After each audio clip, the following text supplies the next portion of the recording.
Sweetbaby Inc. attacks the fans. If you don't know what's going on with Sweetbaby Inc., the consultancy group that is known for destroying multiple franchises in the video game industry, is getting a lot of slack from the fan base, from video game players of those previously renowned franchises like the Arkhamverse, like Spider-Man 2, like God of War, where their input has been staggeringly negative in the video game space. And the fans are now fighting back against Sweetbaby Inc., starting their own Steam Curator, where they're able to list games that have worked or are currently being influenced by Sweetbaby Inc. And this Curator list has skyrocketed in popularity as people have talked about it and shared it online on social media services, where it was once only 5,000 people following this group. Now it's up to 27,000 followers for the Sweetbaby Inc. detector and Curator. I think that's the main thing people have been looking for something that just points out all the games that have been influenced by Sweetbaby Inc. so they can protest with their wallet rather than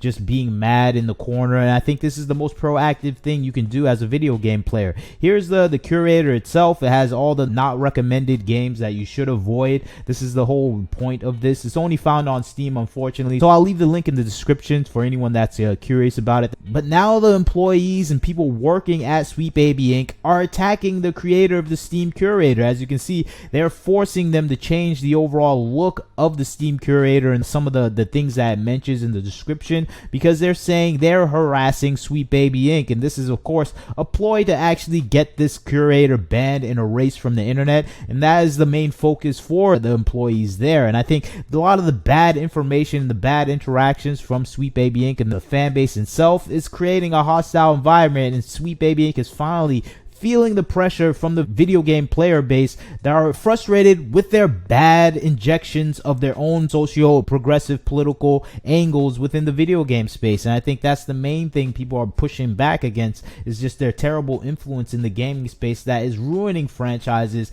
that is bringing poor narrative structures and an overzealous focus on DEI goals like diversity, equity, and inclusion goals. And I think that is the main thing gamers are frustrated with, is this divergence from good story and gameplay and characterization towards petty social political goals. And I think that's the thing that is driving this backlash against Sweetbaby Inc., where people are creating curated lists, but now we have some employees from Sweetbaby Inc. that are harassing creators of the Curator list. And I think that is the thing that we're going to see more of, where they're attacking this guy. They're trying to get him banned, his account banned, the Curator taking down. They're saying he's violating all sorts of policies so they can just remove this list from the internet. And of course, this is the common tactic we see from these social political progressives, where if you don't agree with them, they try to erase you and strip you down from the internet. And I think that is the case here with this harassment policy they're pushing up in place, saying you're harassing Sweetbaby Inc. This thing violates the policies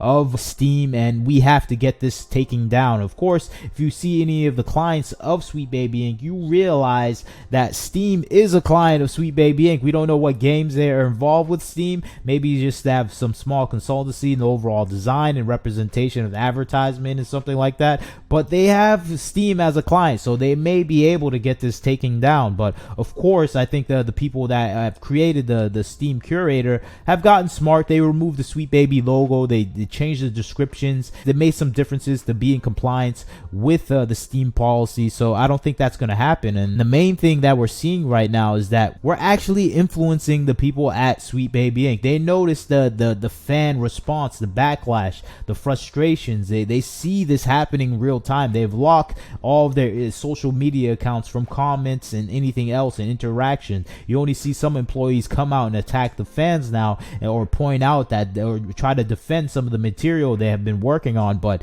this is a change in reaction from Sweetbaby Inc. From the get-go, they've just been bragging about their influence on the industry, how they're manipulating things in their own social political mindset and imposing it in the video game space where you can't avoid it. And I think that is the thing that is growing the animosity between the fans, the video game players, and these consultancy firms that usually never have played video games themselves. They're just there for their social ideological goals to be implemented in these spaces. That's their main focus, and I think you can clearly see it in the products that they have put out, where it just has no intention of integrating any sort of gameplay or narrative structure structure that is entertaining to the fan base. They're just mostly focused on putting themselves in the video games that they're working on, putting their own ideological standpoint in the video game. And I think that is the frustrating thing people are having with this group. I think them fighting back in this way is showing that they're losing jobs. I think they're losing consultancy opportunities. Probably video game companies are noticing this, that, oh, we're failing by getting their advice. We're not reaching profit margins. And I think that is probably enticing or pushing some of the employees to attack the fans now, because they're actually probably losing client opportunities. They're probably losing jobs because of this. And I think rightfully so, because a lot of the games they worked on have been failures to some extent. Even the successful ones are reaching half of their margins, are still unprofitable. I'm talking about Alan Wake 2, and I'm talking about Spider-Man 2. These games have been somewhat failures, not critically, but I think monetarily to that point. So to that extent, a lot of these companies are saying, okay, we took all their advice, we made a lesser game that is making lesser profits, and we're going to have to fire half of the staff. So this is probably not the right consultancy group we need to work with. And I think this is having a Bud Light effect within the video game industry, where if you don't know anything about Bud Light, they hired an activist, Dylan Mulvaney, to be a representation of Bud Light for an advertisement to reach out to other diverse groups. And I think that was an utter failure, because the people that drank Bud Light didn't care about interactions or representation that includes these diverse groups. So it is a failure in marketing and advertisement right there. And I think Sweetbaby Inc. is a failure of consultancy and the input of ideological stances in video games, where it's pushing away the fan base and it's leading to monetary failure, which is the same thing with Bud Light, that went down over 20% in overall sales because of this marketing mistake. And I think that is the result that we're seeing with Sweetbaby Inc., where it is a abject failure. And now we have employees saying, report this, remove these Steam curators, we don't want people to know what we're working on anymore because we're losing clients over this. And I think that is the result of the fan backlash, and it's showing that we're pretty successful. Our complaints are being heard by the video game industry, mostly because most of the games they're working on have been failures. So I think that is the result of the efforts of the fans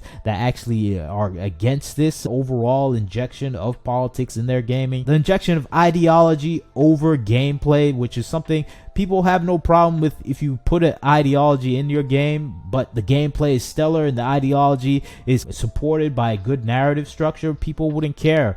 But that's the problem. We have untalented people just trying to put their politics, and untalented people that don't care about video games. That is going to be a big flaw if you're trying to make a good game that has good gameplay and good story. People need to care about games, but the people at Sweetbaby Inc. clearly don't care about games, and they mostly want to focus on politics. And I think that is the frustration that has been growing in the video game community, and I think this is the result of it, where people are creating this curator list, and it's becoming massively popular, and they're trying to stop it because they're losing clients. And it looks like it's going to get ever so more popular. If you just look at the growth rate of this thing, it's at 27,000, and I don't know what they could do at Sweetbaby Inc. to overturn this. And I think with their large client base, their large backing in the industry, I think they'll still get the clients that they already have right now.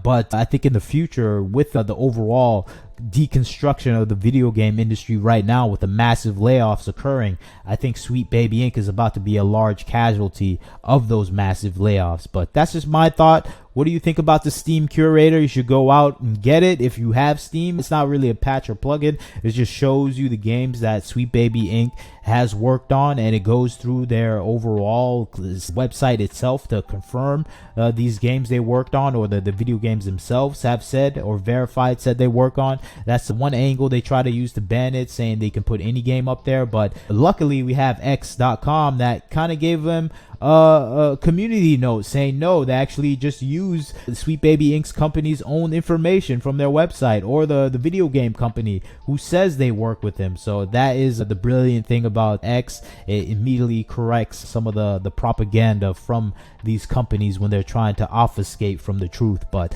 I love the Steam Curator. You should get it if you have Steam. Unfortunately, we don't have anything outside of that, but maybe someone will create something for all of us to be able to use, some sort of application. So if you have that idea and thought, this is the best time to do that. and hopefully we see more Sweetbaby ink detectors. But you leave your comments, tell me what you think about the situation. Like, share, subscribe. This is Wagner Knows Why. Catch you next time.